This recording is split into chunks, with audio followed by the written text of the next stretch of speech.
session. My name is Shane Williams and I'm joined with Paula Dews, who's my co-host here.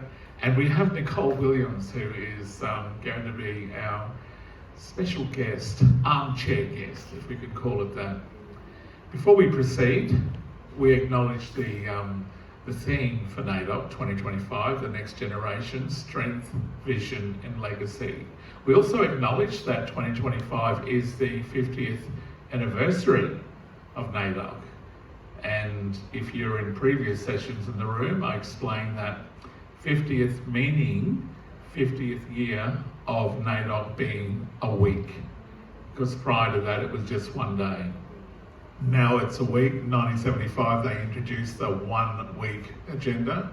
1972 they introduced the themes. So we've been running with themes for many years, but NAIDOC's been around for 80 years plus.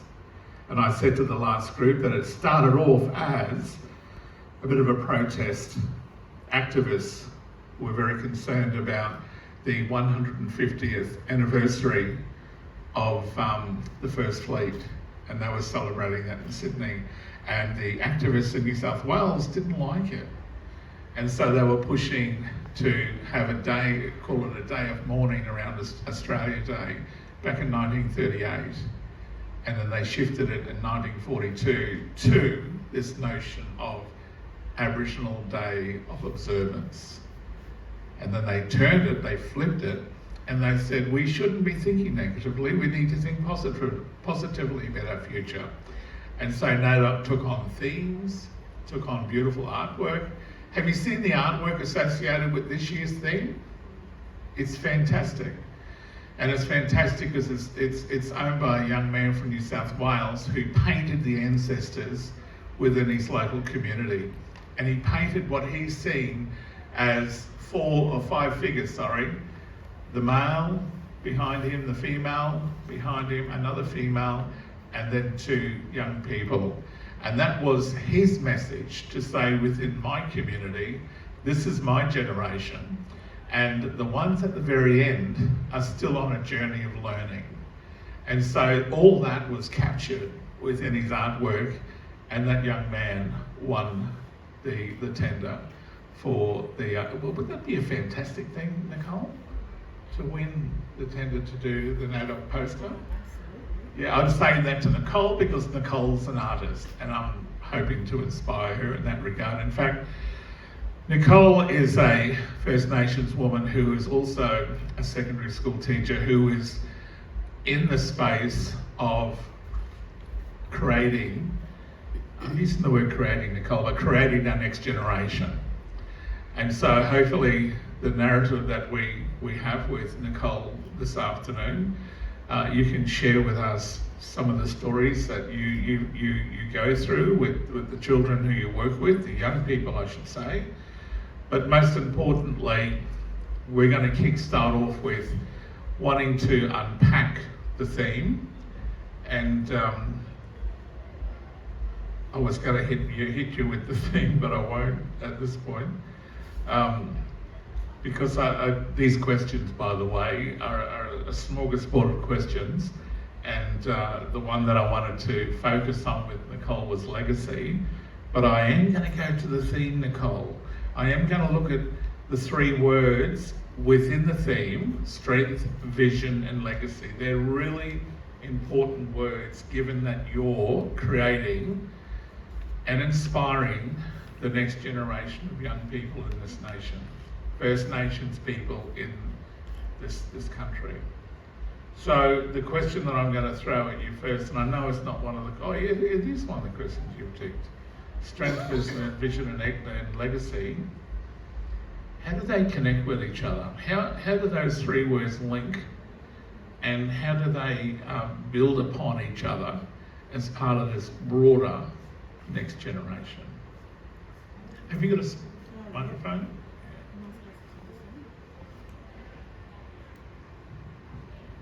Thank you, Nicole. I'm not so great with technology. Thank you, Shane and Paula, for inviting me along today to participate in this panel. It's really exciting. I would also like to acknowledge and offer my respect to the First Nations peoples of the lands and waters where we meet and travel and listen and learn on today, the Jagera, Yagara and Turrbal people of the Greater Brisbane region. I'm not from here originally. I hail from Cairns in far north Queensland, so it's part of my obligations as a First Nations woman to offer that acknowledgement. I also represented today, let me just show you with my shirt. This is a protest shirt, given all of the things that were said earlier this year about people not wanting to do Welcome to Country. So you're welcome. Not sung to Moana song though. Sorry Shane, you know how I go. Vision. You know how you go, and she's doing it to me now because I want to respond to that. I have to. And if you don't mind if I can respond to it.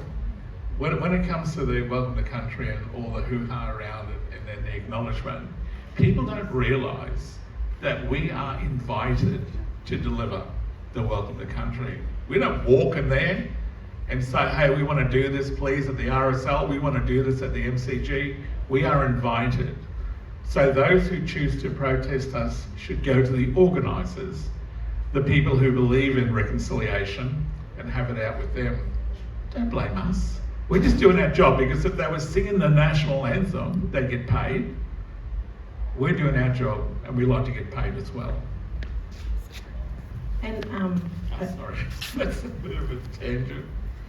I'm a little bit of a stir the pot and shake the tree kind of person. So we have every right to acknowledge who we are on country and everywhere else. And those people that don't get it probably need to do a bit of research about where they're living. But what I will say, and if we're talking about strength, vision and legacy, the conversation around Welcome to Country is a perfect example of how we have to use our strength and our courage, our words, our opinions and our thoughts and our ideas to challenge people's thoughts and to continue to ensure that our voices are heard across this community, in schools and workplaces, because, you know, we are still here as First Nations people. It's vitally important that strength and courage is an important part of who we are. Not only in recognition of our ancestors, our old people and what they've done, in order for us to even just have this conversation here, just being here at NAIDOC Week, you know. 50 years is like we're scratching the surface of the history, the long history of First Nations people's experiences here in this country. And statistically speaking, the scientists, using a process called carbon dating, said that Aboriginal people have shown that Aboriginal people have been living here in this country and on this continent for at least, and I say at least 60,000 years. At least 60,000 years. And I think one of the biggest problems, I think, Shane, is that so many people don't understand or don't have any concept of what that time means. You know, and we, all of us here, all the First Nations people in the room as well, we are here because we are survivors of a time where we were government and how will I put this? And people that came to this country were making decisions to eradicate us from this country. So the fact that we're here in 2025, you know, we should be taking our hats off and doing a little happy dance, because we didn't survive by mere luck. We survived because our old people were strategic in ensuring that we would make it to 2025. So that's the courage and strength that we have to continue well beyond 2025. When we go to the next NAIDOC celebration and the next NAIDOC celebration, we have to live and remember the passion, the courage, against all odds that our old people made, and we have to instill that in our young people so they carry that forward. Thank you. Can I just interject there? I guess this is about the resilience that First Nations Australians have. I mean, when we think about colonisation with this country, it's just been, over 250 years plus. You know, the Torres Straits, if you all don't know, they've only been part of Queensland about 150 years. And here we're celebrating or acknowledging 50 years and maybe 80 years of NAIDOC. And during that time, I think with the three of us here, we have a great connection, the three of us here. We all come from the one community up in far north Queensland, up in Cairns. And the way that the community is no different to where we are living here down in Brisbane or in other areas. And I think in acknowledging that, and what Auntie Nicole is saying, is that it's about making sure that where we are, because we are visitors, each and every one of us are visitors here, that we do, and by doing acknowledgement or even welcome to country, it's about acknowledging the land, the connection that we have, but also it's about making sure that everyone can feel safe wherever they travel as well. Felix. I just wanted to add that, you know how you were mentioning the welcome to country and the acknowledgement and how important, and like people are saying that, you know, that only just come in, but actually no. Back in the days, I used to go hunting with my mum, my dad, and every time we come into a different barrier, they would call us what's called chuck and talk. That means you have to say something because you enter somebody else's land. And so we have to chuck talk before we go past there. And so we're going to be visitors here. We make sure that our journey from here on your land is safe until we return. Thank you. Even when I'm travelling with my kids in the car, you know, travelling from here to Cloncurry or up back home to Cairns, and we're travelling, I'm always saying to my kids, you know, say thank you. Let them, you know, let those old people know that we're travelling. And when we're travelling, we travel respectfully. That means we don't take anything, we don't leave anything behind. And, you know, we're asking for safe passage through other people's country. Okay, so the second... Let me interview okay, you, sorry. please. Nicole, one of the key words within the theme is legacy.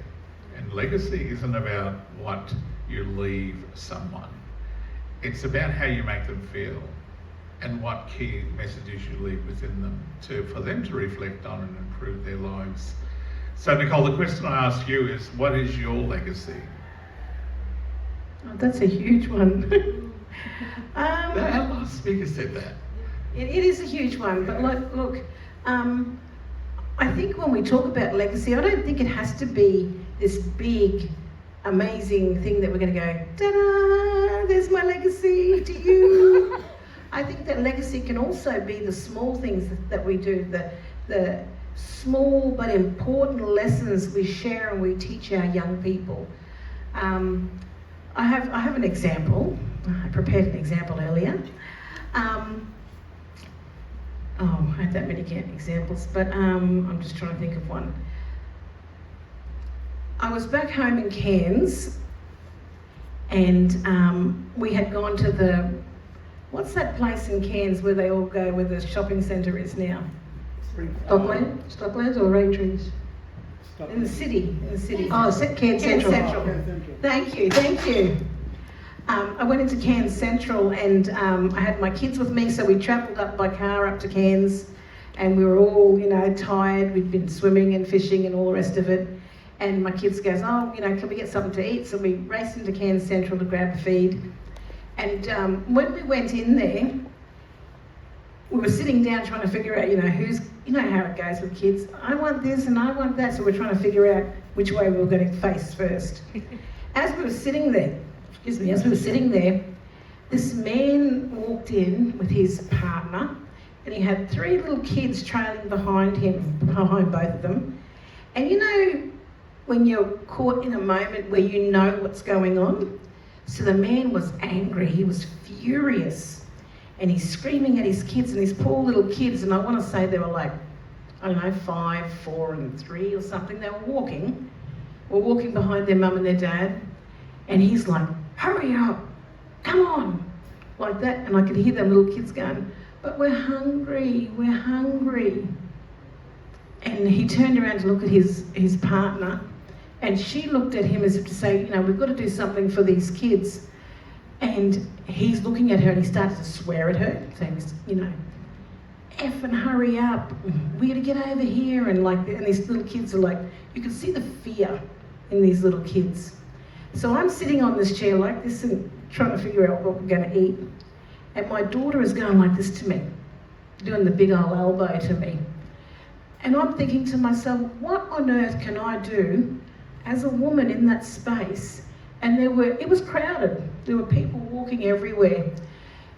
And I thought to myself, this is a moment, this is one of those tiny legacy moments where I had to make a decision about how I was going to respond, because that would set the scene for how my children were going to behave probably for the rest of their lives.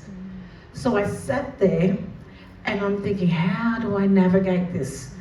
This man walked over to the place where they buy the cigarettes from, like the smoke bar thing, yeah? He walked over there and he's getting cigarettes, I'm assuming. And the kids are still crying and he's telling them to shut up, and I'm shaking on the inside. And I stood up and I walked over and the wife was standing there, and you would have been so proud of me for my acting. I went like this, Kelly. I didn't know who she was. I said, Kelly, it's me, Nicole. And she looked at me like as if to say, I don't know who you are. And I'm going, remember? We went to Trinity Bay High School together, Old T-Bay. Did the best acting I could do. Felix, I was deadly. I'm standing up there, and he turns around, he's looking at me, this angry face as if to say to me, get the heck out of my face and away from my family. And I said to him, yeah, Kelly. And he looked at me and he goes, her name's not Kelly. And I looked at him and I said, I'm so sorry. I said, I feel so embarrassed. I said, because I was just telling my kids, that's my friend Kelly from school. And he goes, her name's not Kelly. I said to him, I'm so embarrassed, I'm so sorry. And in that moment, I saw a little slight change in his attitude towards me, because then he sort of like went, her name's not Kelly. And I said, I'm so sorry, I didn't mean to interrupt you guys. And then he started to laugh, he had a little bit of a giggle. He said, no, it's okay. I said, getting old. And by that point, he had turned around and he had started to laugh. So he had gone from being angry to laughing. And when he started to laugh, I walked away and I said, thank you so much. I said, but truly, you look like my friend Kelly. And I walked away. And as I walked away, he turned around and he said to his wife or partner, she was laughing, he was laughing, the kids had calmed down a little bit because Dad had calmed down a bit. As I turned around and went to walk away, they sort of walked past me and he was still laughing as he walked out. I thought, well, at least I've helped to change the narrative, I guess, that was going on in that conversation at that point. And as they walked past me, Kelly, whatever her name was, she just turned around to me and flicked me this little look. She knew exactly what I was doing. She knew exactly what I was doing. And my kids, when I went back to my kids at that couch, were saying to me, Mum, thank you. Those, I think, are the legacy moments that make the most important, are vitally important, because we change the way people behave and the way people act. And if there's a first place that we need to start, I think it's with our own children. How do we leave that legacy behind? And we can apply that same sense of the importance of legacy across all the different phases of our lives, because when I go home, back to the 40777, I'm mum. When I go to work, I'm an educator. When I'm in community, I might be seen as a community member. And we have all of these faces that we wear, but we also have all of these responsibilities that we have to step up to. That was incredible. Thank you for that story. I'm looking at you thinking you're an educator, you're also a craftsperson, you are also an artist, well, paint-wise, drawing, and you're also a poet. So you embody all these talents. And I think as an educator or working with your students, how do you translate your talents onto your students and inform the curriculum where, you know, you're trying to get them to think abstract and globally? Is there anyone who you've encountered in your teaching career that has inspired you and your students based on their talents?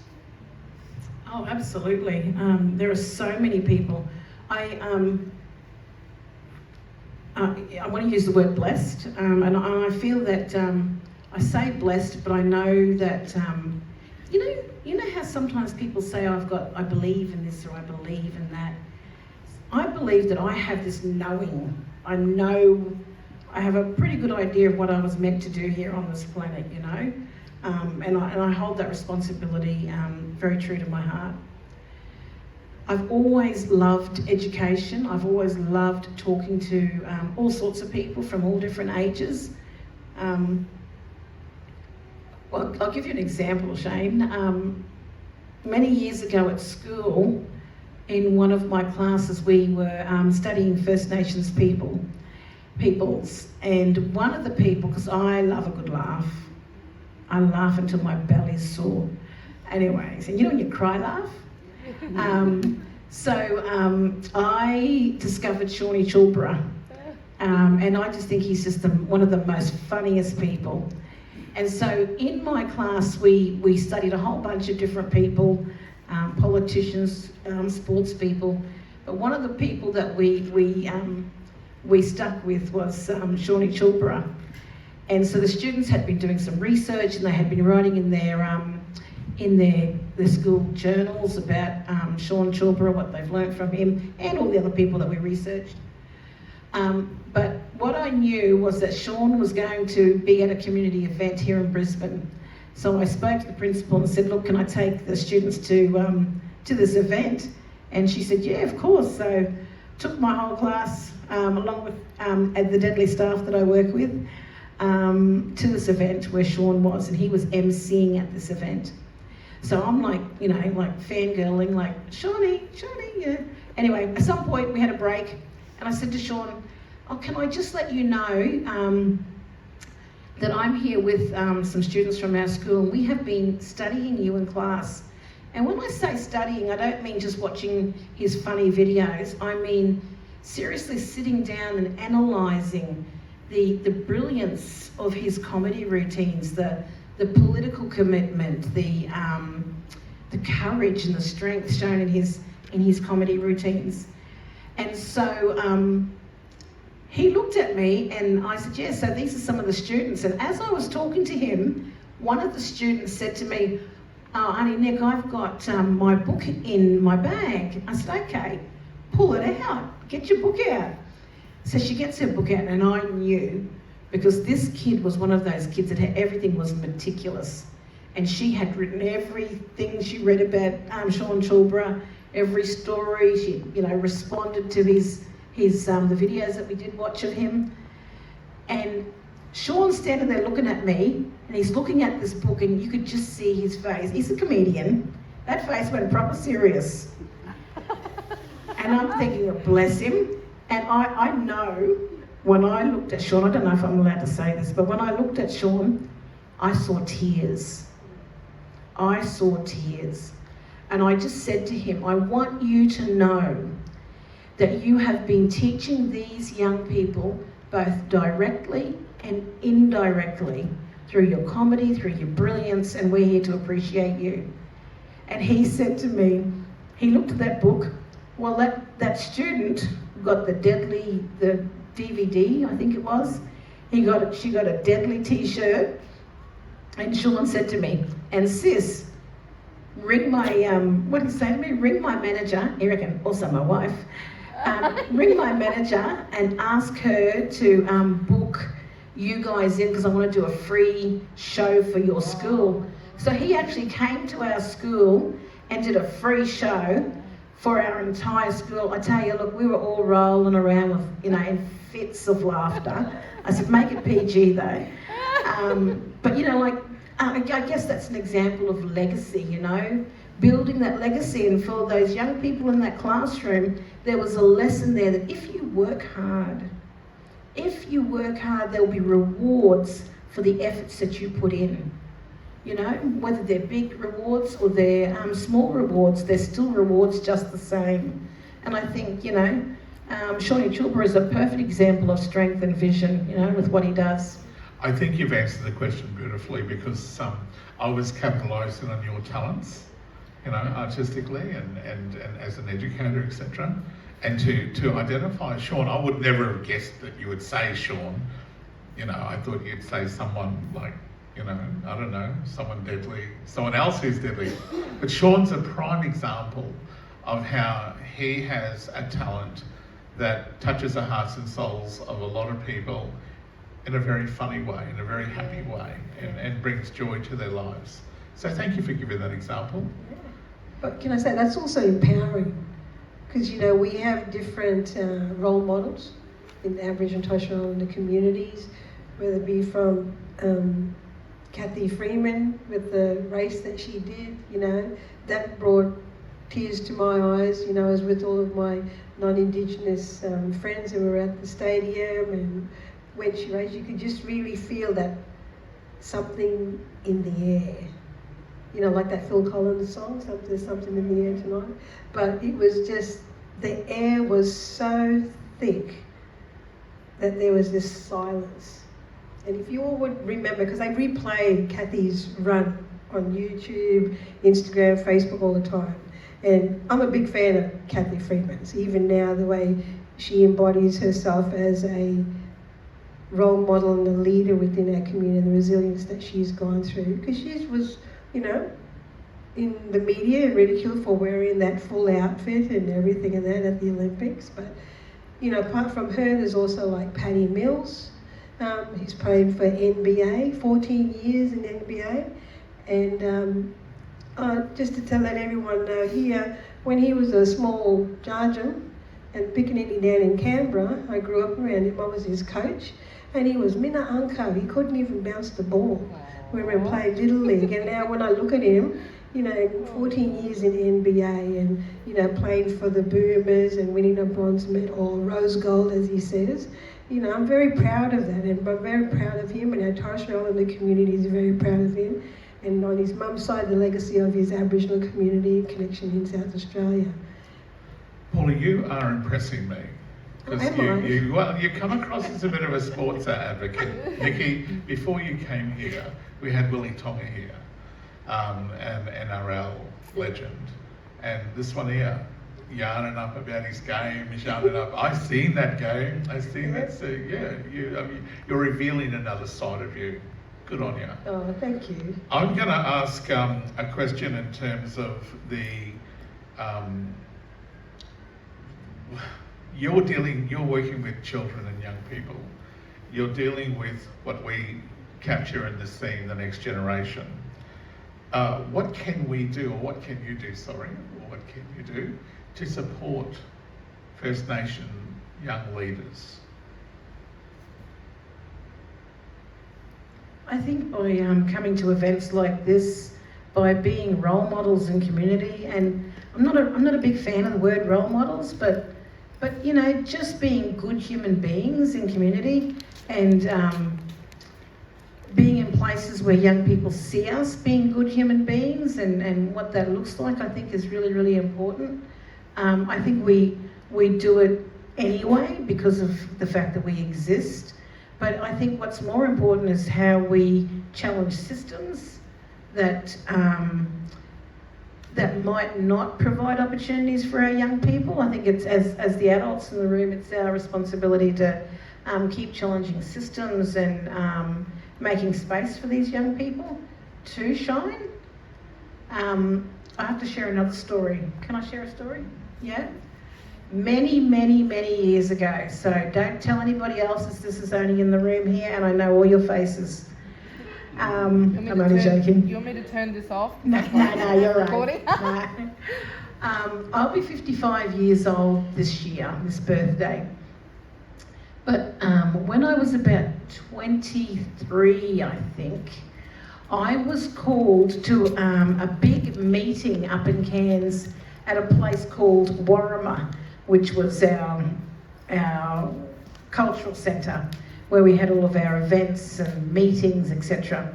And the meeting was a whole bunch of elders from right up from Cairns all the way up the Cape, Yarrabah, Innisfail, and I was on the women's committee back home in Cairns at the time, and as a 22, 23-year-old, I had no idea what our secretary did, but I was the secretary of the Aboriginal Islander Corporation for Women up there in Cairns. I got so many things wrong. I made so many mistakes. But those old girls really supported me way back then. And the chairperson of our women's group was Evelyn Scott. And you guys might know Evelyn Scott as being the person who championed, along with lots of other people, the whole reconciliation movement. Evelyn Scott said to me, Nicole, I can hear her growling me and pointing her finger at me. Nicole, we're going to bring this reconciliation to the forefront, and we're going to celebrate and we're going to recognise the 1967 referendum. So in Cairns, we started to celebrate a day we called Recognition Day. I don't know if you remember that. And that was all led by our women's group. Now, I remember Evelyn saying, we're going to do a march across Australia, Nicole. I said, okay. I was nervous. Okay, and this is back in the day before all this technology. I sat at the fax machine. Yes, the fax machine, please. And I had this one thing I kept putting through and popping all the numbers in. And back in those days, you talk about losing reception. There was barely any reception. You had to wait and that thing would beep at you and you try and put the numbers in.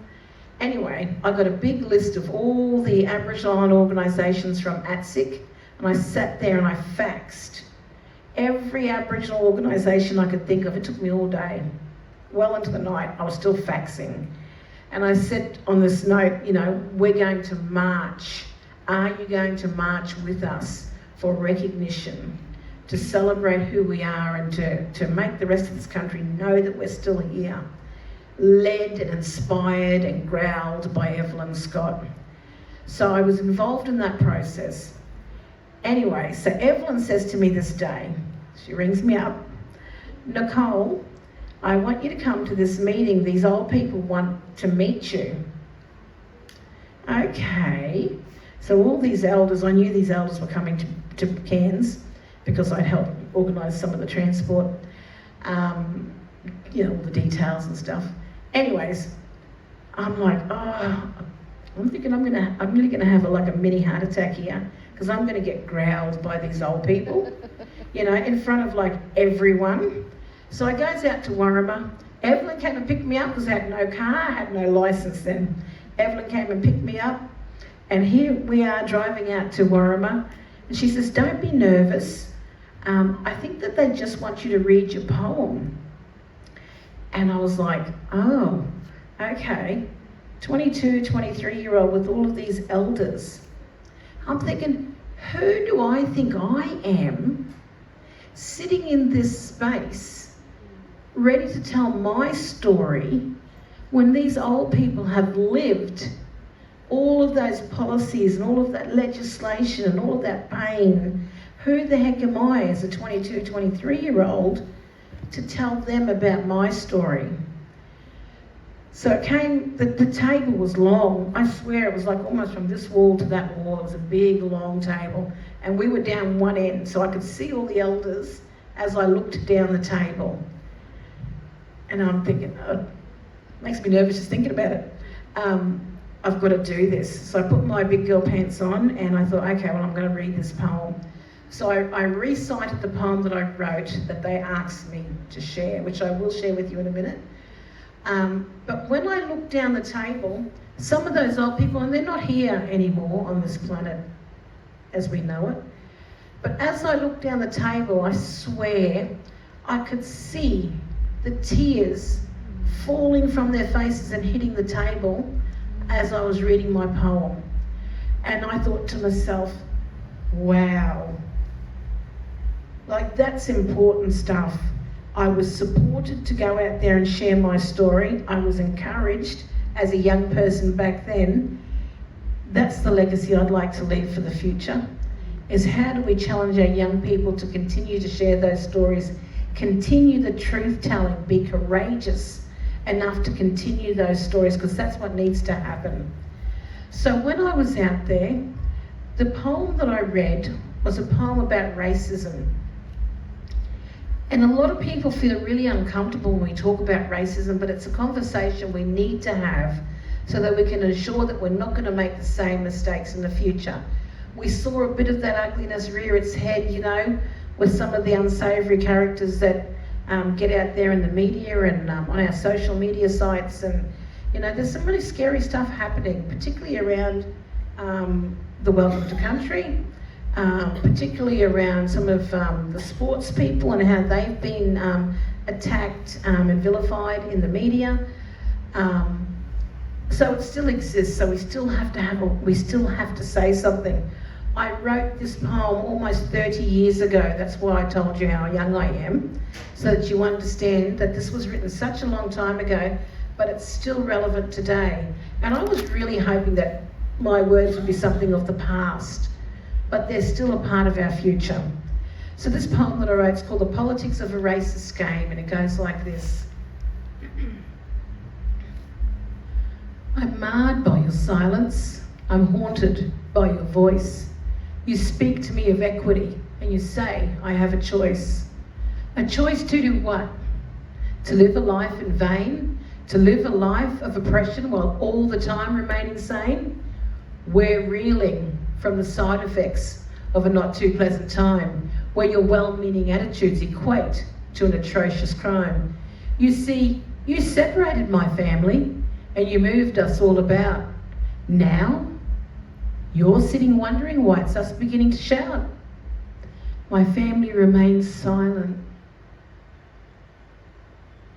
They're afraid to speak aloud. They're worried about your answer because you see they weren't feeling so proud. But it's all about empowerment, about setting our people free. We're learning your terminology and someday you will see. Yes, you're critical of some problems, like alcohol, health and such. Are you aware it's something you started and something you're afraid to touch? Yes, you're ready to point that finger, always ready to put us down. Yet it was you who raped and pillaged and put on happy faces this angry, loathsome frown. You will never understand what you have taken away, for the scar wounded deeply, even for us today. So when you stop and think about times gone by and by, think about what you've done and why my people cry. Because in those little voices, there are children crying within, trying to rationalise your thoughtless, harmful sins. The next time you point your bigoted fingers and are ready to stake your claim, just stop and think and consider, what's your role in this frightening game?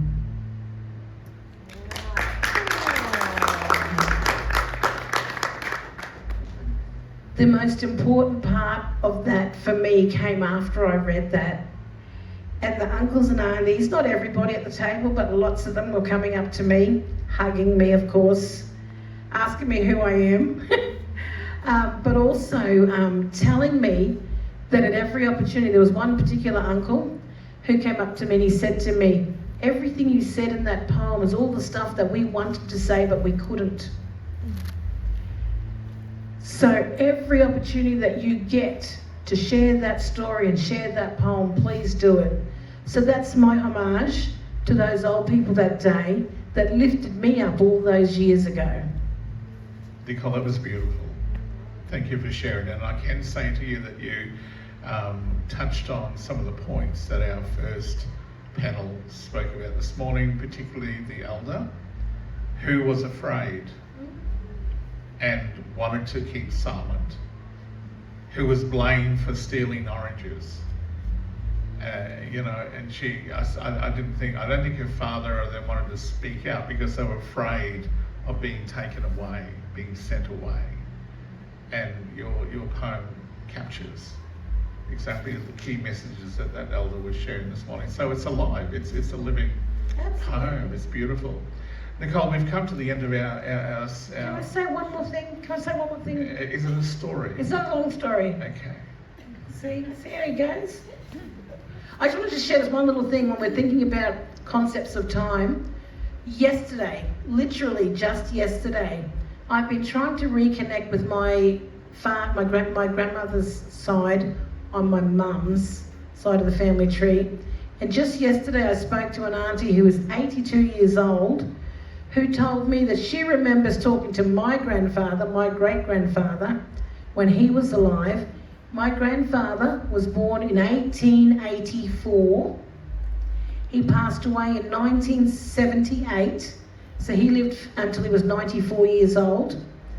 So when we think about, if we're thinking about legacy, and we're thinking about how long this history is, it's also very recent. Because my grandfather is a part of my living memory, and he was born in 1884. So don't ever think that this is stuff that happened, you know, how they say hundreds and thousands of years ago. This is very recent history, and these are very recent conversations, which is why we've got to continue the vision and the legacy for our young people well beyond 2025. That's it, that's all I've got to say. Thank you for that. I just want to say that when you talked about your great-great-grandparents and that, my mum's mother was born in 1903 at Red Island, at the top of Far North Queensland, and she lived till she was 90. So, you know, the longevity of Aboriginal and Torres Strait Islander people, you know, our mortality rates of that is quite low compared to mainstream. But nowadays, the preservation and the practices of our cultural values and beliefs is very real.